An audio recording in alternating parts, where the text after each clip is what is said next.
아멘. 네. 오늘 제목은 오늘 하나님의 말씀은 미리 정복한 마가다락방입니다.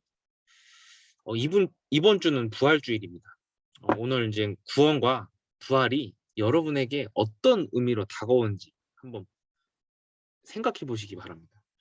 지금 예배는 여러분에게 어떤 의미입니까?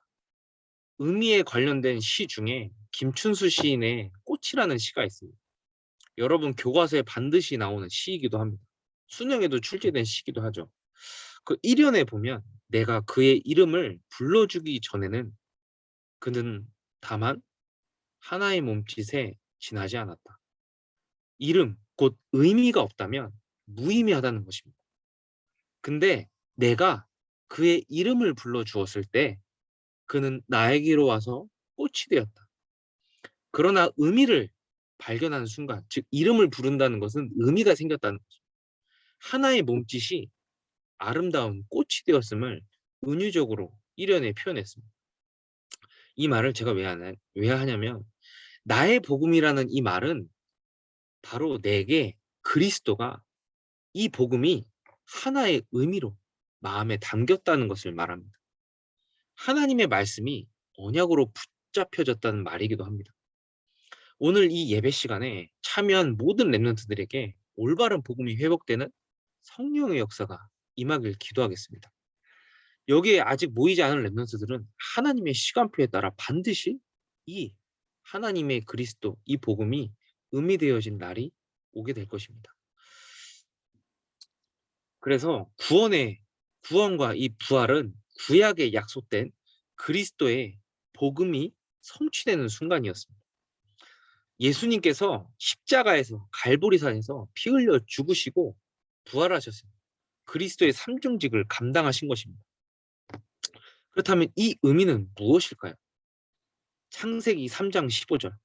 뱀의 머리를 깨트리실 여자의 후손으로 예수님께서 오셨다는 것입니다. 즉, 이 창세기 3장 15절의 말씀이 성취된 것입니다. 실제 삶 속에서요.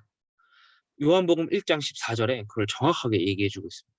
말씀이 육신이 되어 우리 가운데 거하심에 우리가 그의 영광을 보니 아버지의 독생자의 영광이요 은혜와 진리가 충만하더라. 출애굽기 3장 18절 이 피제사 인간의 죄를 대신 속하실 대속물로 예수님께서 오신 것입니다. 즉 구원을 이루시기 위해 오신 것입니다. 이것을 마태복음 1장 21절에는 아들을 낳으리니 이름을 예수라 하라. 이는 그가 자기 백성을 즉 하나님의 백성을 그들의 죄에서 즉 우리 인간이 지었으니까요. 그들의 죄에서 구원할 자이심이라. 우리 인간이 어떤 죄를 지었습니까? 원래 인간은 하나님의 형상으로 창조되었습니다. 생명으로 하나님의 생기가 있는 영혼이 살아있는 상태의 존재였습니다. 이 인간이 하나님께서 주신 창세기 2장 17절에 선악을 알게 하는 나무의 열매는 먹지 말라. 네가 먹는 날에는 반드시 죽으리라 하는 이 말씀을 놓치게 되었습니다. 그러자 창세기 3장 1절에서 6절에 사단에게 속게 되어 선악과를 먹게 됩니다. 어떻게 속였습니까, 사단이? 창세기 3장 4절에 너희가 결코 죽지 아니하리라. 하나님의 말씀을 완전히 부정한 것입니다. 창세기 3장 5절에는 너희가 그것을 먹는 날에는 너희 눈이 밝아져 하나님과 같이 되어 하나님이 아닌 나, 하나님의 말씀이 아닌 나의 생각, 하나님의 뜻과 계획이 아닌 하나님의 계획, 이것을 따라가게 만든 것입니다. 성경에는 하나님의 말씀을 거역하는 것이 곧 죄라 그랬습니다. 요한일서 3장 8절에 죄를 짓는 자는 마귀에게 속하나니 마귀는 처음부터 범죄함이라. 요한 1서 3장 6절에는 범죄하는 자마다 그 하나님을 보지 못하였고 하나님을 알지도 못하였느니라. 하나님의 것이 완전히 보이지 않게 되는 하나님 떠난 상태에 인간이 갇히게 된 것입니다. 그래서 하나님의 형상대로 창조된 인간이 요한복음 8장 44절에 너희 아비 마귀 우리가 하나님 자녀가 하나님의 아버지라고 부를 수 없게 된 상태, 사단에게 완전 붙잡히고 노예 포로 속된 상태에 빠진 것입니다. 그래서 생명이었던 인간이 생명, 즉 영혼이 살아있던 인간이 에베소서 2장 1절에 죄와 허물로 죽었던 너희, 죽게 된 상태, 영이 죽은 상태가 된 것입니다. 이것이 바로 로마서 3장 23절에 모든 사람이 죄를 범하였습니다. 나 한 사람이 아니라 모든 인류가 죄를 범하게 죄를 범하게 된 상태로 태어나게 된 것입니다. 그래서 하나님의 영광에 이르지 못하더니 하나님을 떠난 상태로 인간이 죽게 된 것입니다. 그래서 과거는 상처가 되고요. 현재는 외로움에, 그리고 미래는 불안한 속에 살아갈 수밖에 없게 된 것입니다. 한마디로 행복하지 않는 삶을 사는 상태가 되었단 말입니다. 그 무엇으로도 이 하나님 떠난 상태, 죄와 저주, 사단의 문제를 해결할 수 없었습니다. 그래서 그리스도께서 이 땅에 오실 거라고 창세기 3장 15절에 말씀으로 주신 거고요. 사도행전 4장 12절에는 다른 이로서는 구원을 얻을 수 없나니 천하 사람 중에 구원을 얻을 만한 다른 이름, 즉 여자의 후손 그리스도를 우리에게 주신 일이 없느니라 라고 말씀하신 것입니다. 그래서 이 그리스도께서 이 땅에 인간의 몸을 입고 오신 것입니다. 그분이 바로 예수입니다. 이 예수는 요한복음 3장 16절에서 17절에 하나님이 세상을 이처럼 사랑하사 독생자를 주셨으니 하나님의 아들이십니다. 하나님이 그 아들을 세상에 보내신 것은 그로 말미암아 이 예수님을 말미암아 세상이 구원을 받게 하려 하심이라. 우리 인간을 구원하시기 위해 오신 구원자 되셨습니다. 그를 믿는 자마다 멸망하지 않고 영생을 얻게 하려 하심이라. 이 구원은 곧 예수님을 믿는 것이며 이때 죽은 하나님의 형상이 회복이 되고 영원한 생명을 인간이 얻게 되는 것입니다. 그렇다면 우리는 왜 이 예수를 믿어야 될까요? 요한복음 1장 3절에서 8절에 하나님의 아들이 나타나신 것은 마귀의 일을 멸하려 하심이라. 인간은 절대 이길 수 없는 마귀의 일을 멸하려 하신 참된 왕으로 오셨기 때문입니다. 로마서 8장 2절에 그리스도 안에 있는 생명의 성령의 법이 죄와 사망의 법에서 너를 해방하였습니다. 인간은 절대 빠져나올 수 없는 원죄 문제를 사하신 참 제사장으로 오셨기 때문입니다. 요한복음 14장 6절에 내가 곧 길이요 진리요 생명이니 나로 말미암지 않고는 아버지께로 올 자가 없느니라. 하나님 만나는 유일한 길, 진리, 생명 대신 참 선지자로 예수님께서 오셨기 때문입니다. 이 선지자, 제사장, 왕 모두 기름 부음 받은 직분입니다. 이 세 직분을 감당하신 유일한 분이 구약의 메시아, 신약의 그리스도입니다. 그 그리스도가 마귀의 일, 죄와 사망, 하나님 떠난 모든 죄 문제를 해결하신 오직 한 분, 예수님입니다. 이 얘기를 제가 왜 얘기를 합니까? 다 아는데 이것이 여러분에게 어떤 의미입니까? 하나의 몸짓에 불과하지 않습니까? 정말 이것이 내게 꽃으로 의미가 되어 있지 않지 않습니까? 한번 스스로에게 질문해 보시기 바랍니다. 그래서 죄인된 우리 인간이 에베소서 1장 7절에 그리스도 안에서 그의 은혜의 풍성함을 따라 그의 피로 말미암아 속량 곧 제사함을 받았느니라. 즉 우리는 모든 문제가 해결되는 은혜 속에 있는 자입니다. 오직 예수 그리스도를 통해 절대 해결할 수 없는 제사함을 이미 받은 존재라고 2000년 전에 십자가에서 다 이루셨습니다. 이것이 바로 하나님의 은혜입니다. 이 은혜에 의한 믿음, 내게 와 있는 모든 문제가 창세기 3장 문제임을 알고 이 문제를 해결하시기 위해서 갈보리산에서 하나님의 아들 예수 그리스도께서 십자가에 못 박혀 피 흘려 죽으심으로 다 이루셨음을 믿는 것입니다. 누가요? 죄인된 내가, 절대 해결할 수 없는 죄를 가진 내가 그리스도의 피로 말미암아 성령을 받았단 말이에요. 이 은혜 속에 내가 있음을 믿는 것입니다. 오늘 이것이 구원이며 바로 복음입니다.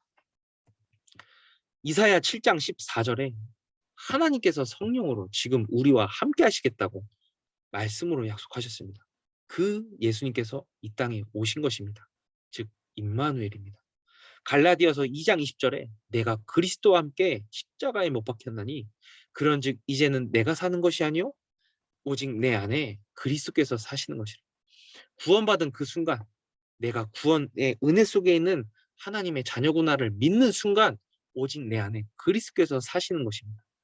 이제 내가 육체 가운데 사는 것은, 즉 이제 내가 이 삶을 사는 것은 나를 사랑하사 나를 위하여 자기를 버리신 하나님의 아들을 믿는 믿음 안에서 사는 것이라. 그래서 이제 우리가 사는 것은 내 안에 계신 그리스도께서 하신 구원의 은혜를 믿는 믿음 안에서 사는 것입니다. 이 그리스도께서 지금도 나와 우리와 모든 것에 성령으로 함께 하십니다. 그래서 화낼 일도 없고 저 사람을 비판할 일도 없는 것입니다. 왜냐? 다 긍휼하게 보이기 때문입니다. 고린도전서 3장 16절에 너희는 너희가 하나님의 성전인 것과 하나님의 성령이 너희 안에 계시는 것을 알지 못하느냐? 하나님의 성령이 내 안에 계시는 순간 내게 하나님의 나라가 임한 것입니다. 그래서 고린도후서 5장 17절에 그런즉 누구든지 그리스도 안에 있으면 새로운 피조물이라. 이전 것은 지나갔으니 보라 새 것이 되었도다. 그리스도 안에서 여러분은 새로운 피조물입니다. 하나님의 자녀란 말입니다. 이 말씀 속에 여러분이 있는 것입니다. 이 모든 것을 하나님께서 에베소서 1장 4절 5절에 창세절에 그리스도 안에서 우리를 택하사 그 기쁘신 뜻대로 우리를 예정하사 예수 그리스도로 말미암아 자기의 아들들이 되게 하셨으니 창세전에 영세전에 이미 창세기 3장 문제가 있을 것이라고 다 아시고 미리 여러분을 부르신 것입니다. 무엇으로요? 예수 그리스도의 이름으로. 이 부르심의 이유를 알고 내게 임한 보좌의 축복을 누리는 것이 바로 영성입니다. 그리고 이 구원의 복음을 언약으로 붙잡고 있는 것이, 즉 이 하나님의 말씀을 내가 알고 있는 것이 지성입니다. 하나님의 영성과 지성 가진 사람들은 하나님의 말씀이 삶의 기준이 되고 모든 선택의 기준이 된 자입니다. 그리고 하나님의 말씀을 따라 가는 자입니다. 나의 것에 벗어나 하나님의 말씀을 따라가는 자인 것입니다. 그 자들이 기도할 때 현장에 미리 정복의 응답이 임했습니다. 그것이 우리가 이제까지 1월, 2월, 3월, 4월 봐왔던 미리 정복의 축복을 받은 렘넌트들입니다. 그리고 오늘 본문에 나온 마가다락방에 모인 참 제자들입니다. 본론입니다. 갈보리산에서 십자가에 못 박혀 죽으신 예수께서 부활하심을 체험한 제자들이 예수가 곧 그리스도임을 실제로 믿게 됐습니다. 즉 예수가 그리스도로 자기에게 의미가 되어졌던 말이에요. 이게 무슨 말인가 하면 제자들이 사실 예수가 그리스도라는 사실을 잘 몰랐어요. 언제까지요? 갈보리산에서 예수께서 십자가에서 죽으시고 부활하시기 전까지요. 창세기 3장 15절에 약속된 여자의 후손 구원자가 예수 그날을 예전에는 그냥 알고 있었어요. 왜요? 예수님을 통해서 그냥 안 거예요. 근데 실제로 부활하신 예수 그리스도를 보고 실제로 이분이 창세기 3장 15절에 약속된 그리스도구나, 여자의 후손이구나를 믿게 됐다는 말입니다. 그 믿은 제자들을 예수님께서 감람산에 모으시고 하나님 나라의 일을 40일 동안 설명하십니다. 이 제자들이 어땠습니까? 예수 그리스도를 실제로 체험했단 말이에요. 말씀이 성취되는 걸 봤단 말이에요. 창세기 3장 15절 언약이 성취된 걸 봤잖아요. 지금 살아계신 예수 그리스도를 봤잖아요. 분명히 십자가에서 죽으신 거 봤거든요. 정말 어땠을까요? 하나님 나라의 일을, 즉 예수님께서 지금 반드시 성취될 것이라고 하나님 나라를 40일 동안 설명하니까 이것을 언약으로 붙잡은 것입니다. 그래서 사도행전 1장 8절에 성령의 충만함이 임하면 마태복음 28장 2, 3, 7 나라 반드시 살게 될 것이다.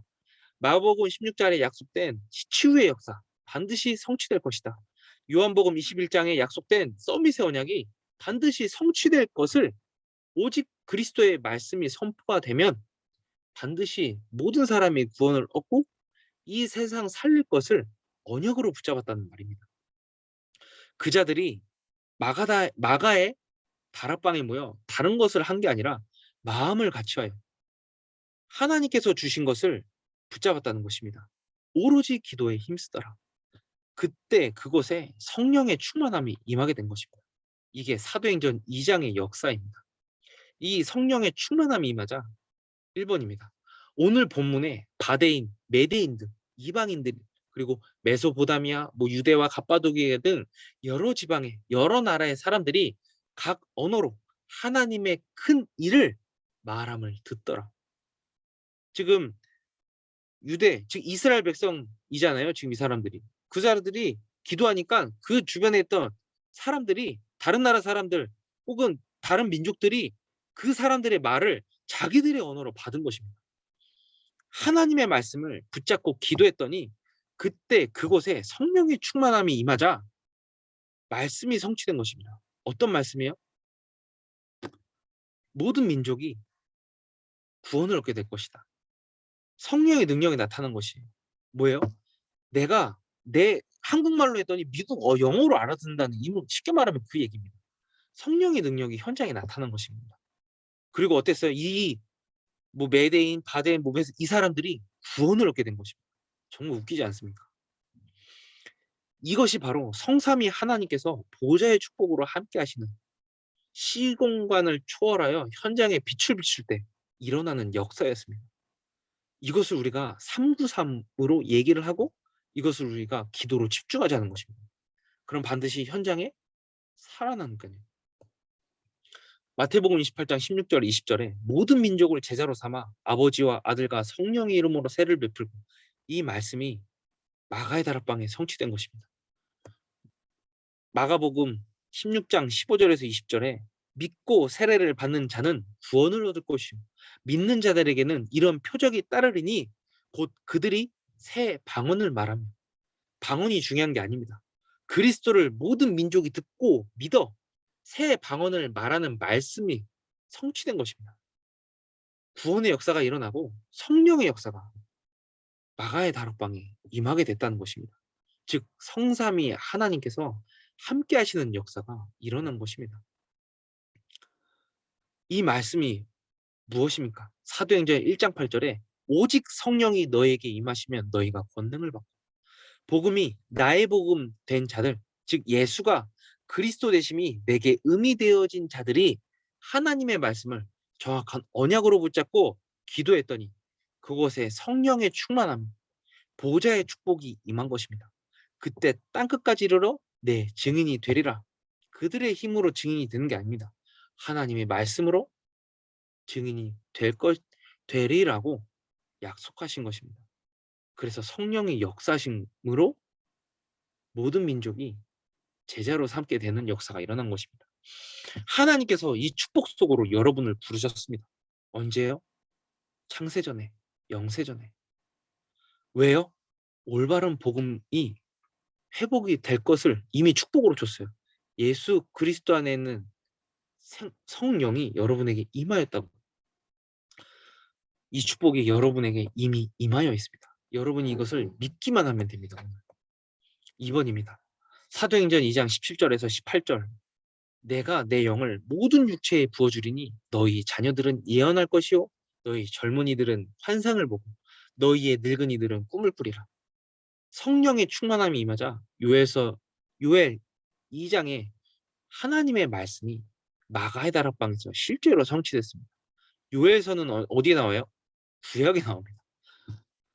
진짜 몇백 년 후에 하나님의 말씀이 성취됐다고. 마가의 다락방. 성령이 역사하셨다고. 그래서 자녀들이 예언을 하고 젊은이들이 환상을 보고 늙은이들이 꿈을 꿨다고. 미래를 봤다는 말입니다. 어떤 미래요?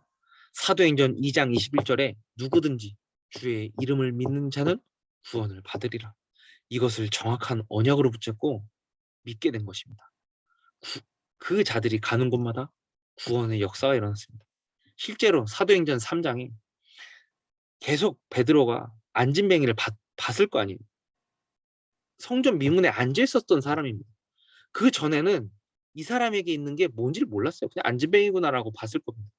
근데 이 마가의 다락방에서 일어난 사도행전 2장 사건 이후 사도행전 3장에 성전 미문에 앉은 안진뱅이를 보고 베드로가 내게 있는 것을 너에게 주노니 나사렛 주 예수 그리스도의 이름으로 일어나 걸으라 하니 그 안진뱅이가 일어서 걷더라.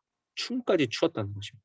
이 사건으로 베드로가 법원에 출두하고 사도행전 4장 12절 말씀을 아까 말한 거죠. 여튼 예, 3번입니다. 그 미래를 마가의 다락방에서 미리 언약으로 붙잡은 자들의 현장에 구원의 역사가 일어났습니다. 사도행전 2장 41절에 이날에 신도의 수가 3천이나 더하더라. 300제자, 3천제자 괜히 얘기하는 게 아닙니다. 하나님이 반드시 성취할 것을 언약으로 붙잡고 그런 교회입니다. 사도행전 2장 42절에 다른 것을 한 게 아니라 이 사람들이 또다시 사도행전 2장 42절 그들이 사도의 가르침을 받아 교회에 하나님께서 담임 목사님을 통해 주신 하나님의 말씀을 언약으로 붙잡고 서로 교제하고 포럼하면서 각인 뿌리 채질 내린 것입니다. 그러면서 떡을 떼며 동역자로 함께 싫은 사람하고 밥 먹진 않잖아요. 오로지 기도하기를 힘쓰니라. 다른 것을 한 것이 아니라 오로지 기도한 것입니다. 하나님의 말씀을 붙잡고 기도한 것입니다. 그리고 사도행전 2장 43절, 47절에 날마다 마음을 같이하여 성전에 모이기를 힘쓰고 왜 성전에 모였습니까? 하나님을 찬미하며 성전은 하나님의 자녀들이 모여 하나님께 찬양하고 기도하며 예배드리는 장소, 곧 하나님께 모든 영광과 경배를 드리는 장소입니다. 비록 우리는 지금 어쩔 수 없이 줌으로 예배드리지만 정말 성전에서 예배할 때 여러분의 모든 것이 회복이 됩니다. 그 축복을 초대교회 사람들은 날마다 누렸다고. 24 속에 있었다는 것입니다. 즉 하나님의 말씀 속에 24 있었고 아까 예배 장소에서 뭐예요? 기도하는 것밖에 더 있겠습니까? 기도했다는 것입니다. 그랬더니 주께서 구원받는 사람을 날마다 더하게 하시니라. 우리가 전도하는 게 아닙니다. 우리는 하나님의 말씀을 붙잡고 가는 것뿐입니다. 하나님이 그 자를 통해서 현장에 구원받는 사람을 더하여 주십니다. 이렇듯 세상 나라, 사단의 나라를 미리 정복한 하나님 나라의 일이 마가의 다락방에 이미 임하였던 것입니다. 결론입니다. 성부 하나님께서는 지금도 말씀을 성취하고 계십니다. 성자 그리스도께서는 지금도 구원의 역사를 이루고 계십니다. 성령께서는 지금도 우리가 기도할 때 그 기도에 응답하시고 그 현장에 성령의 역사를 시공간을 초월하여 이루고 계십니다. 이것이 성삼위 하나님께서 나와 함께 하시는 축복입니다. 이것이 삶입니다. 여러분이 이것을 기도로 누리는 것입니다. 여러분이 여러분의 모든 순간, 모든 현장에 임하는 성령의 충만함이 임했다는 것입니다. 이 보좌의 축복이 시공간을 초월하여 여러분의 현장에 창조의 빛으로 임하게 됩니다. 언제요? 말씀 붙잡고 기도할 때요. 하나님의 형상이 회복된 그리스도께서 생명으로 내 영혼에 함께 하시는 하나님의 자녀가 가는 곳마다 임하는 축복입니다. 이 하나님 자녀가 이것에 이 보좌의 축복에 24 기도할 때 자신이 살고 현장이 살고 교회가 살아나는 역사가 임하게 됩니다. 이 9가지 보좌의 축복을 미리 기도로 누리라는 것입니다. 내 힘으로 했으면 제가 살리는 것이라고 표현을 했을 텐데 내 힘으로 하는 것이 아니기에 살아난다는 것으로 표현했습니다. 아까 제가 말했잖아요. 아까 말씀에 나왔잖아요. 주께서 구원받는 사람을 날마다 더하게 하시니라. 그 사람들이 그 제자들이 했으면은 그 제자들이 살렸다 이렇게 얘기를 했겠지만 하나님이 하시는 역사가 바로 전도 선교입니다. 즉 하나님의 말씀을 붙잡고 기도할 때 임하는 성령의 충만함으로 전도와 선교는 되어지는 것입니다. 그렇기 때문에 더 이상 내 생각, 내 뜻, 내 계획, 내 것이 아닌 하나님의 것으로 하나님의 것에 오직하는 것입니다. 하나님의 것은 반드시 강단을 통해서 여러분에게 전달됩니다. 다른 루트로 이 하나님의 것이 전달되지 않아요. 예배 시간에 우리가 말씀에 집중할 때 하나님께서 전달하시는 것입니다. 그래서 예배에 집중하라는 거예요. 이 예배 밖에 있다. 그럼 여러분은 삶의 의미가 없을 것입니다. 그래서 왜 살지? 뭐하고 살지? 나는 누구인지 끊임없이 의미를 찾을 것입니다. 그러나 정말 예배 속에서 하나님의 말씀을 따라갈 때, 하나님의 말씀이 내게 기준될 때, 아, 이것이 하나님 떠난 문제구나. 정확한 답을 알고, 아, 이제 내가 사는 게 아니구나. 하나님의 아들을 믿는 믿음으로 사는구나. 그럼 하나님께서 내게 주신 것이 뭐지? 이것을 예배 속에서 찾고 그것을 따라가게 됩니다.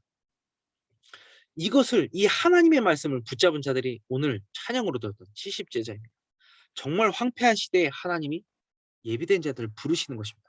그것이 바로 여러분입니다. 그래서 여러분의 70제자라는 것입니다. 70 왜요? 70 현장 살려야 되니까.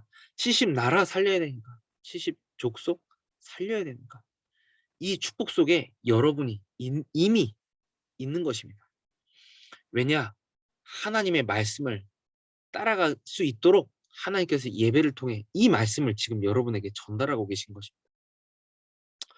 그들이 후대를 살리고 교회의 부교역자를 키우는 것입니다. 반드시 올 하나님의 나라의 일을 미리 오늘 나의 것으로 붙잡고 기도하는 것입니다. 그 기도가 바로 393 기도입니다. 아까 제가 말씀드렸던 그건 뭐예요? 강단, 70제자, 렘넌트 후대, 3시대 살릴 자로 하나님이 미리 여러분을 부르신 것입니다. 이 기도 속에 있는 자에게 하나님의 나라의 일이 반드시 성취됩니다. 그래서 여러분의 과거는 더 이상 상처가 아니라 발판입니다. 여러분의 현재는 더 이상 외로움이 아니라 임마누엘입니다. 여러분의 미래는 더 이상 불안, 염려가 아니라 절대 하나님이 반드시 성취될 언약을 누리는 시간입니다. 이 축복이 지금 여러분에게 그리고 여러분이 지금 섬기고 있는 교회 임마누엘 원주 광원교회에 임하여 있습니다. 새성전 리모델링이 진행되고 있습니다. 그 시간표 속에 여러분이 있다고. 즉 하나님의 말씀이 성취되는 시간표 속에 여러분이 증인으로 지금 있는 것입니다. 오직 그리스도, 오직 하나님의 나라, 오직 성령 충만에 집중하는 교회가 하나님께서 가장 원하시는 237 치유, 서밋의 뜰을 준비하고 있다는 것입니다. 이 시간표 속에 여러분이 있다는 것입니다. 진짜 어마어마한 축복입니다, 여러분. 지금은 모를 수도 있습니다. 괜찮습니다. 시간표니까요. 그러나 어느 날 여러분은 알게 될 것입니다. 아, 하나님의 말씀이 성취되고 계셨구나. 성취되어 왔구나. 구원의 역사가 일어나고 있었구나. 성령이 역사하고 계셨구나. 아, 성삼위 하나님께서 나와 함께하고 계셨구나를 깨닫게 될 것입니다. 정말 이 모든 것을 이루시기 위해서 하나님께서 차동호 담임 목사님을 부르셨습니다. 여러분이 세운 게 아니에요. 여러분이 인정한다고 차 목사님이 목사님이 되고 이게 아니라 하나님이 택하여 부르셨다고요. 누구랑 같이요? 여러분하고 같이요. 그 목사님께서 최근에 시술을 받으셨습니다. 심장이 갑자기 멈추지 않도록 전기 신호를 주는 기계를 몸속에 심으셨습니다. 우스갯소리를 아이언맨이라고 하는데 사실은 기계가 몸속에 있단 말이에요. 얼마나 불편하겠습니까? 정말 여러분이 우리 이 담임 목사님을 위해서 하나님께서 주신 미션 감당할 수 있도록 정말 이 393의 기도로 오직 138 정말 따라가는 이 목사님을 두고 기도해야 되겠습니다. 목사님의 인격을 보고 성품을 보고 기도하라는 얘기가 절대 아닙니다. 하나님께서 주신 말씀 그 의미를 깨달으라는 것입니다. 왜 차동호 목사님을 우리 교회에 세우셨는가? 왜 그리스도께서 왜 우리 교회에 138 언약 붙잡고 393 기도하라는 말씀을 주셨는가를 한번 의미를 생각해 보라는 것입니다. 전혀 여러분에게 무의미할 수 있었어요. 무의미할 수도 있습니다. 괜찮습니다. 시간표니까요. 정말 그러나 단 한 사람에도 여러분에게 이것을 언약으로 붙잡은 자는 기도하시기 바랍니다. 하나님께서 정해주신 그 시간표, 절대 시간표에 반드시 참된 복음의 의미가 나의 복음으로 각인이 되고 138의 언약 붙잡고 393의 기도 속에서 뿌리 내려 반드시 하나님께서 부르심의 이유 전도자의 체질로 모든 것이 회복이 되어 원주, 강원 237 살일자로 여러분은 성장하게 됩니다. 이것이 바로 하나님의 절대 목표입니다. 하나님의 절대 계획은 뭔가요? 여러분 속에 하나님의 은혜가 이미 임하여 있습니다. 하나님의 절대 시간표는 반드시 오게 됩니다. 여러분이 그 속에 이미 있다고요. 그래서 절대 나의 부족함, 나의 연약함 흔들리지 마시기 바랍니다. 하나님이 이 여정 속에 여러분을 부르셨습니다. 무엇을 하려고 하지 마세요. 왜냐? 여러분은 이미 그런 존재이기 때문입니다.